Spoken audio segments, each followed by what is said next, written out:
மருந்து குழம்பு தாங்க எப்படி செய்யறதுன்னு பார்க்க போறோம்.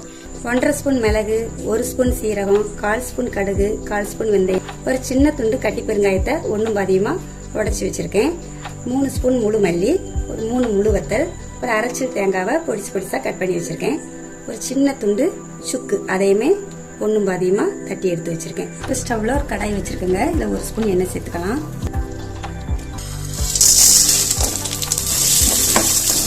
இது கூட ஒரு கொத்து கருவேப்பிலையும் சேர்த்துக்கலாம்.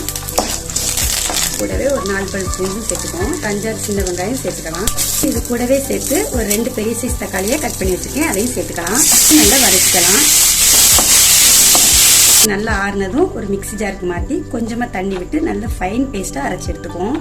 இந்த அளவுக்கு நல்ல நைஸா அரைச்சி எடுத்துக்கோங்க. குழம்புக்கு தேவையான எண்ணெய் சேர்த்துக்கலாம். இது கூட 1 ஸ்பூன் கடுகு உளுந்தம் பருப்பு சேர்த்துக்கோங்க. ஒரு கொத்து கருவேப்பிலை சேர்த்துக்கலாம்.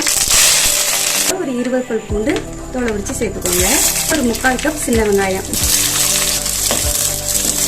இப்போ இது கூட நம்ம அரைச்சி வச்ச மசாலாவை சேர்த்துக்கலாம். கொஞ்சம் தண்ணி சேர்த்துக்கலாம். உங்களுக்கு தேவையான கொஞ்சமா உப்பு போட்டுக்கலாம். நான் கல் உப்பு தாங்க போடுறேன். ஒரு சின்ன லெமன் சைஸ் புளியை தண்ணியில கரைச்சி வச்சிருக்கேன். அந்த புளி கரைசலையும் இது கூட சேர்த்துக்கலாம். நல்லாவே திக்காகி வந்திருக்குது. சளி, இருமல், தொண்டை சம்பந்தமான எல்லாத்துக்குமே இந்த குழம்பு ரொம்பவே நல்லது.